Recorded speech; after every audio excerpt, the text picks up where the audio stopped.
आज सुनते हैं सुहावनपुर नामक गांव के दो भाइयों की कहानी, जिसमें बड़ा भाई बलवंत बहुत आलसी और दुष्ट किस्म का आदमी था, जबकि छोटा भाई बंसी बहुत ही मेहनती था, जिस कारण बंसी को सभी प्यार करते थे और बलवंत की आदतों से सभी चिढ़ते थे।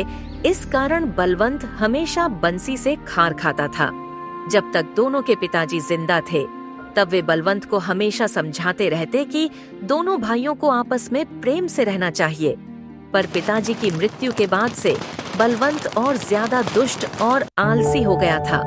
अब वह कुछ न करना चाहता और दिन भर केवल बंशी से चिढ़ता रहता। बंशी बेचारा बड़े भाई को कुछ न कहता था। बंसी बहुत ही मेहनती था और अपने खेतों की मिट्टी से उसे बहुत लगाव भी था। बेचारा अकेले ही खेतों में हल चलाता, फसल काटता और खेत के सारे काम अकेले ही करता। पर जब फसल बेचने की और पैसे लेने के बाद आती, तब तुरंत ही बलवंत आगे आकर सारे पैसे खुद ही रख लेता था। बंसी चुपचाप देखता रहता और सोचता, मेरे पास पैसे इधर उधर भी तो हो जाएंगे। भैया बड़े हैं, यही सोचकर संभाल के रख देते होंगे कि जब काम पड़े तो बंसी को दे दूंगा।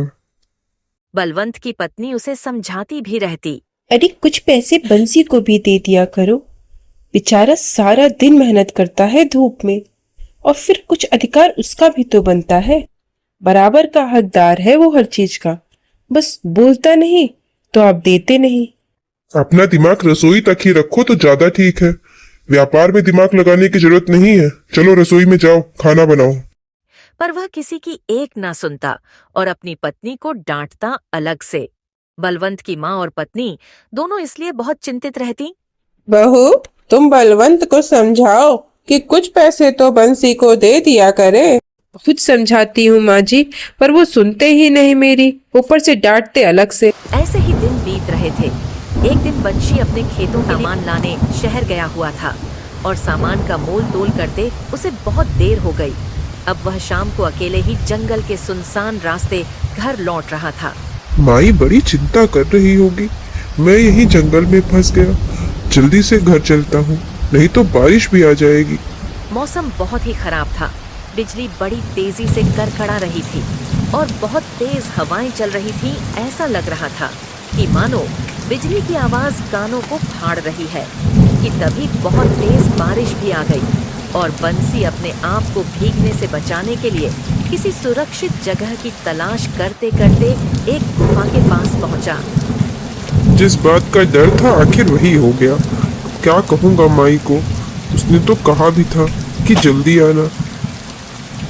बहुत दर्द हो रहा है, मेरी जान बचाओ नौयुवक, मेरी जान बचाओ, तेरी मत करो। इस पंछी को तो बड़ा खून निकल रहा है। अरे तुम कैसे घायल हो गई? तुम कौन हो और तुम्हें इतनी चोट कैसे लगी? सवालों का समय नहीं है नौयुवक, मेरे खून को पोंछो और मेरी जान बचाओ। फिर बंसी ने वहीं पड़े पत्तों की सहायता से बुलबुल के घाव को पोंछा और बारिश रुकने पर वहीं आसपास के जंगल से कुछ जंगली जड़ी बूटियां बुलबुल के घाव पर लगा दी, जिससे सुबह होते होते बुलबुल को आराम होने लगा। तब बुलबुल बोली, धन्यवाद नौयुवक, तुमने मेरी जान बचा ली, वरना कल रात तो वह दुष्ट शिकारी मुझे मार ही डालता। आधा काम तो उसने कर ही दिया था, बचा हुआ काम देर होने पर हो ही जाता। तुम कौन हो बुलबुल रानी? और रात तुम्हें इतना खून कैसे निकल रहा था? तुम बाकी चिड़ियों की तरह दिख भी तो नहीं रही। हो कौन तुम? क्या कहो नौयुवक, बस ये समझ लो, अपनी एक गलती की सजा भुगतने मुझे यहाँ आना पड़ा है। मैं तो इस लोक की हूँ ही नहीं, मैं तो सोन नगरी की चिड़िया हूँ, पर अपनी गलती की सजा भुगत रही हूँ यहाँ। सोन नगरी? ये कौन सी नगरी है बुलबुल रानी? मैंने तो आज तक ऐसी किसी नगरी के बारे में नहीं सुना। कहाँ है ये नगरी? इतना समय नहीं है नौयुवक, जल्दी अपने हाथ आगे करो, मुझे वापस भी जाना है, वरना मैं कभी ना पहुंच पाऊंगी अपने नगर। ओहो, बड़ी जल्दी में। अरे ये क्या है बुलबुल रानी? तुमने तो मेरी जान बचाई है नौयुवक, तो मैं तुम्हें कुछ दिए बिना कैसे जा सकती थी? ये ऐसे वैसे बीज नहीं है, ये सोन नगरी के जादुई बीज हैं। इन बीजों से निकले हुए फल जादुई होते हैं। उन फलों को खाने के बाद व्यक्ति की हर तरह की बीमारी दूर हो सकती है। हमारे सोन नगरी में तो जगह जगह ये बीज मिलते हैं, पर यहाँ ये बीज मिलने दुर्लभ हैं। तुम इन बीजों को किसी अच्छी जगह लगा देना और फिर इससे निकले फलों से उसी तरह से परोपकार के काम करना जैसे तुमने मेरी जान बचाई थी। इससे तुम्हारा बहुत ही भला होगा और तुम्हारी सब इच्छा पूरी हो जाएगी। पर प्यारी बुलबुल, मैंने किसी बीज की लालच में तुम्हारी जान नहीं बचाई, मुझे इनकी जरूरत नहीं है। उधर बंसी बुलबुल की जान बचाने में लगा होता है और इधर बंसी की माँ रात भर उसके न आने पर परेशान रहती है। और जैसे ही बलवंत उसे बाहर से आते दिखता है, वह तुरंत बलवंत को रोकती है और कहती है, बेटा बलवंत, बंसी कल रात का गया, अभी तक घर ना लौटा। पता नहीं कहाँ रह गया। जंगल के रास्ते से उसका आना था। मेरा तो कलेजा मुंह को आता है कि आखिर अभी तक आया क्यों ना। तो जाकर जरा पता तो लगाना कि कहाँ रह गया। देख के तो आ। इतना समझदार तो बंसी को होना ही चाहिए कि जरा समय से घर आ जाए। अब मैं कहाँ जंगल जंगल उसका पता लगाता फिरूं। बलवंत इस बात पर गुस्से में दांत टीसता रहा, पर वह माँ के सामने अपनी छवि को और खराब न करना चाहता था। इस कारण दोबारा बिना कुछ बोले वह बंसी को ढूंढने जंगल की तरफ निकल पड़ा। माँ के सामने तो वो ज्यादा कुछ न कह पाया, पर जैसे ही घर के बाहर कदम रखा और जंगल के रास्ते पर चला, बंसी को कोसने लगा कि कहाँ तो मैं आराम से खाना खाने जा रहा था और कहाँ इस बंसी के चक्कर में जंगल खोजता फिरूं। और इधर जंगल में जानती हूँ नौजवान कि तुम्हें इनकी जरूरत नहीं, पर मैं ये भी जानती हूँ कि तुम एक ईमानदार इंसान हो और इस बीजों से जो फल उत्पन्न होंगे उससे किसी की भी जान बचाई जा सकती है। तो इसलिए तुम इनका उपयोग समाज की भलाई के लिए करोगे। अच्छा, अब मैं चलती हूँ, मुझे बहुत देर हो रही है। इधर बंशी को ढूंढते ढूंढते वो गुफा तक पहुंच ही गया। किससे बात कर रहे थे तुम? मैंने किसी की आवाज सुनी है अभी? किसी से नहीं। वो अरे ये देखिए, ये क्या है? किसने दिए हैं? और क्या तुम इसी चक्कर में यहाँ पे फंसे पड़े रहे जो मैं ढूंढ रहा हूँ तुम्हें? भैया, ये ऐसे वैसे बीज नहीं है, ये जादुई बीज है। कल रात जब मैं बारिश के डर से इस गुफा में आके छुपा तो एक बुलबुल अचानक नीचे आ गिरी। जब मैंने उसकी मदद की तो जब वह सही हुई तो उसने खुश होकर मुझे यह बीज दिए। कहती थी कि सोन नगरी से आई है। पता नहीं क्या सच्चाई है। बलवंत वैसे ही बंशी से नफरत करता था। जब उसने जादुई बीज के बारे में सुना तो उसने सोचा कि अब तो बंशी सबका और ज्यादा प्रिय बन जाएगा। यह सोचकर उसके मन में बंशी के लिए नफरत और बढ़ गई। पर फिर भी वह बुझे मन से बंशी को लेकर कर की तरफ लौट रहा था कि तभी अचानक बंशी का पैर फिसला और वह बहती हुई नदी में गिर गया। भैया बचाओ, मुझे बचाओ। भैया मुझे बचा लो, मैं इधर। हैं बंसी, तुम नदी में कैसे गिर गए? और मैं कैसे तुम्हें बचाऊं? जब पिछली बार मैं वो नदी में डूब रहा था ना, तब से तो मेरी हिम्मत ही ना पड़ती नदी में जाने की। मैं नहीं बचा सकता, तुम खुद ही कोशिश करो, देखो अभी निकलोगे। नहीं भैया, ऐसे ना करो। तुम तो बहुत अच्छे तैराक हो, तुम मुझे जरूर बचा लोगे। ऐसा ना करो, मुझे बचा लो भैया, बचा लो। मैं जीवन भर आभारी रहूंगा।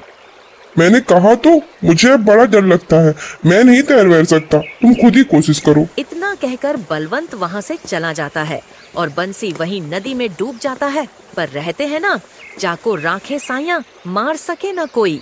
नदी भी बंसी को उठाकर एक दूसरे किनारे पर लाकर छोड़ गई। उधर जब बलवंत घर पहुँचता है, पता नहीं माँ, मैं जब पहुंचा तो मैंने तो पूरा जंगल ही छान मारा, पर बंसी कहीं ना मिला।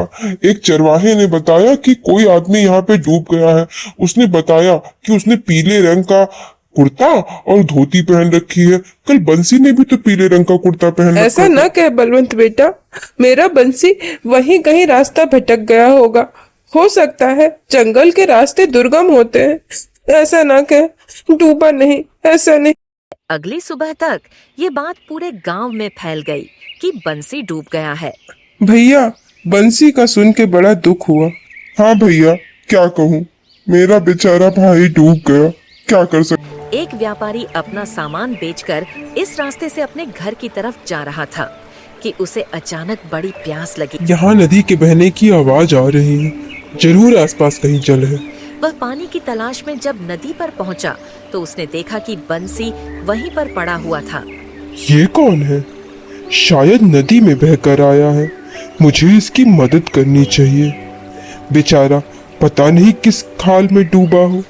चलो इसको किनारे ले चलता हूँ। व्यापारी उसे उठाकर किनारे ले गया और होश आने पर उससे पूछा, इतना उदास क्यों लग रहे हो भाई?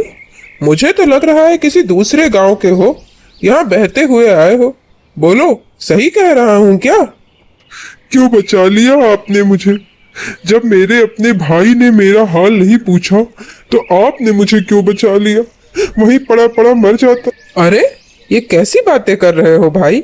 मैंने तो बस इंसानियत का धर्म निभाया है। और क्या कहते हो, तुम्हारे भाई ने? आखिर ऐसा क्यों किया तुम्हारे भाई ने तुम्हारे साथ? क्या कहूँ सेठ, मुझे खुद ही समझ नहीं आ रहा कि मेरी गलती क्या थी। भैया ऐसे तो नहीं थे। हाँ, उनका स्वभाव थोड़ा अलग था, पर मुझे मारने का क्यों सोच लिया उन्होंने? अरे अगर ऐसी बात है तो चलो तुम्हारे गांव के पंचों से मैं बात करता हूँ।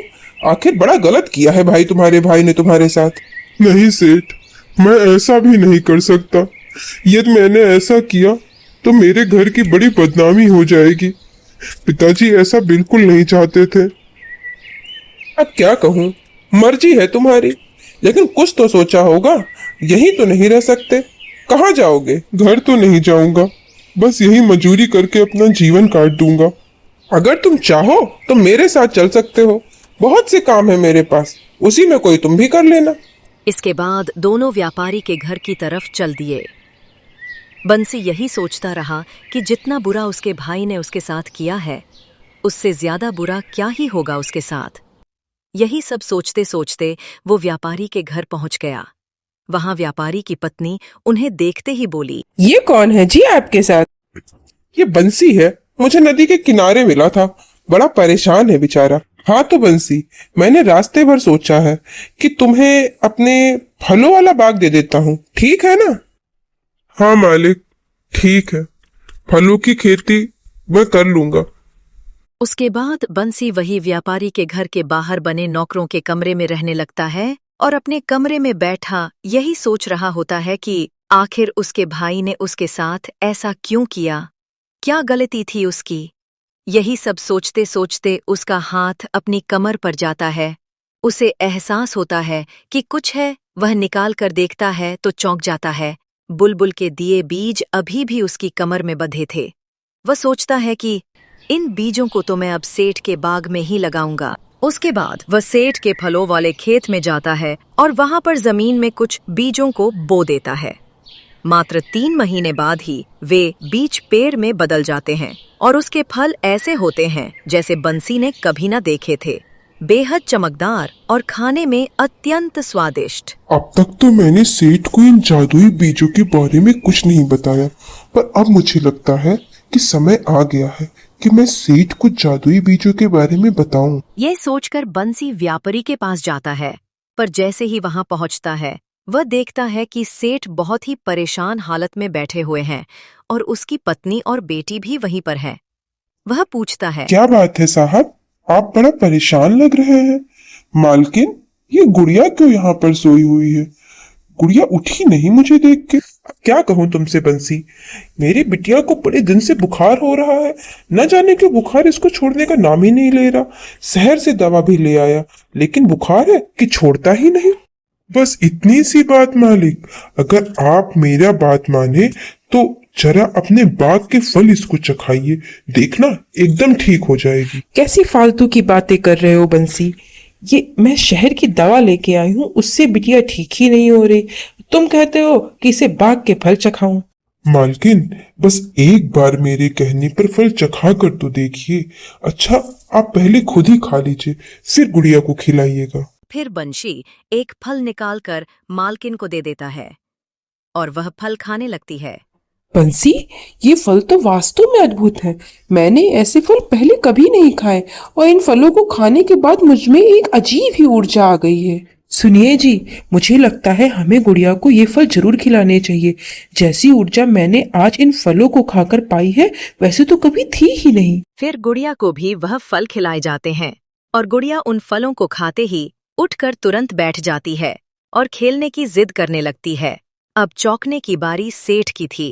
अरे बंसी, ये कैसे जादुई फल है और ये फल तुम कहाँ से लेके आए हो भाई? मैंने तो तुम्हें अपने बागों में रखवाली का काम दिया था, पर ये फल तो मेरे बाग के नहीं लगते।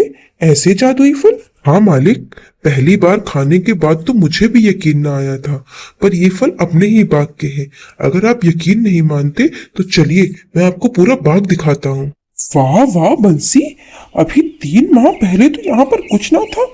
ये इतने पेड़, इतने फल, ये सब कैसे हो गया? ये कौन से जादुई पेड़ तुमने लगा दिए? ये बीज तुमने कहाँ से पाए? अब क्या कहूँ मालिक, ये एक बहुत लंबी कहानी है, कभी फुर्सत में सुनाऊंगा। अभी के लिए तो आप ये बताइए कि आपको यकीन हो गया ना कि ये फल अपने ही बाग के हैं। अब बताइए आगे का क्या विचार? मैं क्या कहूँ बंसी, तुम बताओ, तुम क्या करना चाहते हो इन फलों का? आखिर तुम्हारी भी तो मेहनत है। मालिक, मैं तो इन फलों से समाज की भलाई करना चाहता हूँ, यही सोचा है मैंने। हाँ तो बस ठीक, आज से इस बाग में मैं और तुम साझेदार। यहाँ जो है सब आधा आधा।